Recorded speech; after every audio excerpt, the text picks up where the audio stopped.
Imagine the power of AI. What is artificial intelligence?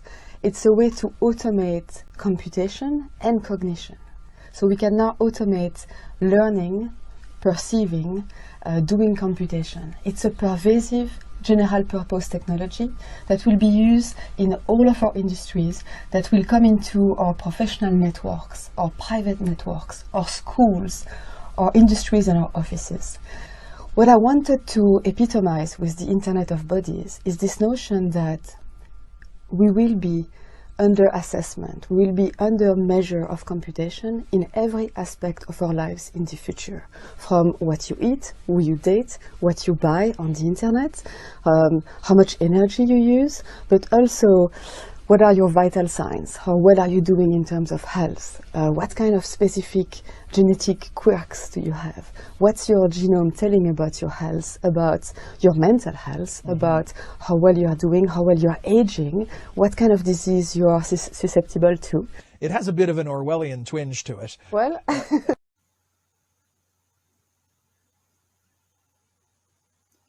Now we're going to talk about nanotechnology, specifically about what the elite are trying to do.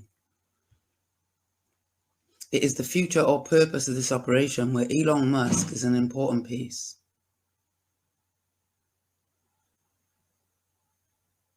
Has anyone ever wondered who has given Elon Musk permission to launch thousands of satellites into space? He has a free hand. This is part of the objective and also part of the elite's plan. Let's get started. Diagrams and intercorporal network. Let's look at the diagram, and with it we'll understand everything. In this diagram we can see all the components that are introduced into the body after inoculation. Together they act as a network for monitoring the human body. And on one hand, as I say, we're talking about monitoring and mapping. But perhaps the most worrying thing is, this is already worrying because you have been branded like cattle. But the most worrying thing is neurotransmulation. That is, remember that a router sends signals, but it also receives them. In this case, these neural routers will send information on vital signs, heart activity, attention, blood glucose levels, etc. It will monitor your whole body.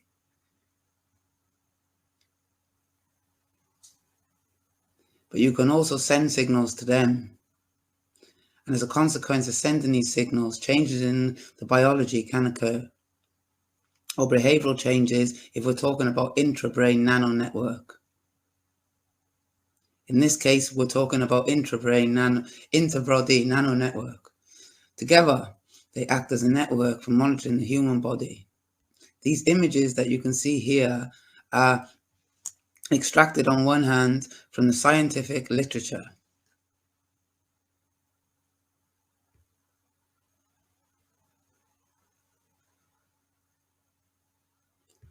And compared with Pfizer's vaccine obtained by Dr. Campra through optical and electron microscopy.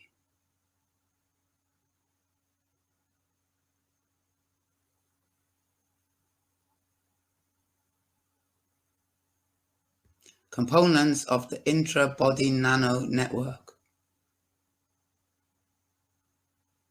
Those have been identified as carbon, nanotubes and their derivatives, graphene, quantum dots, hydrogel swimmers.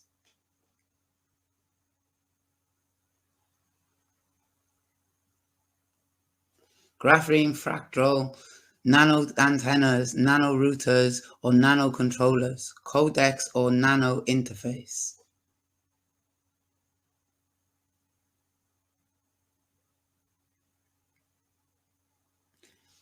That is encoders to encrypt information in communication. Remember that we are talking about technology that is being decrypted, but very advanced military technology.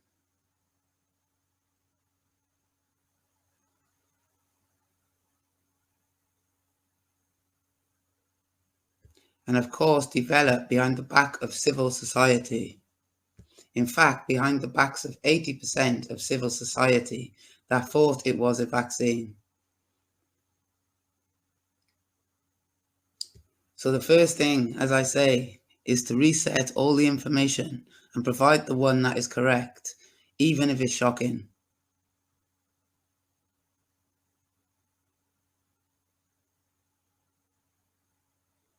In the topology of the nano networks, we talked about nano nodes, nano sensors, nano controllers, and nano interface.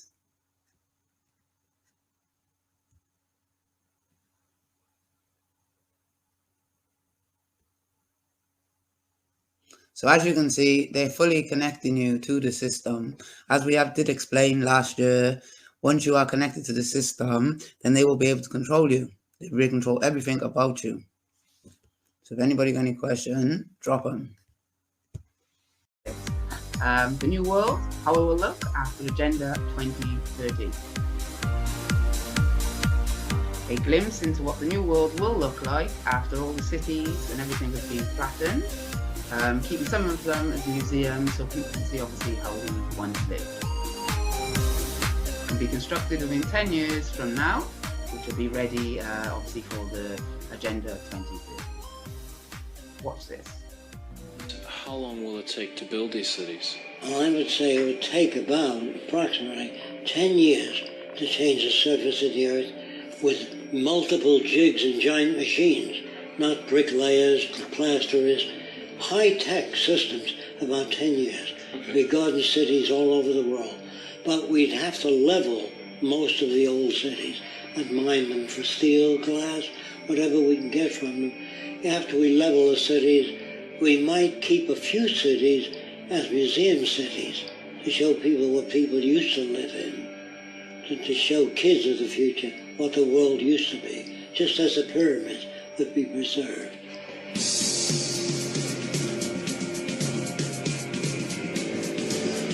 This is inside the new city. You see it around? This is just where people live. Flowers, gardens, no slums, no street people, no hungry people. Hi, my name's Andrew Buxton. I'm the co-founder of the Venus Project Design with my partner Yulita Vielgat. We started working for the Venus Project 2 years ago to help them develop the physical models that Jacques has done throughout his life with Roxanne into 3D CGI for use in future films and media. We're also building up a global database of scientists and technicians, engineers, architects, etc., which we intend to use at a later date if any countries or if there's a global move towards a resource-based economy, that we'd be in a position to be able to help build teams globally to begin the design of the first cities.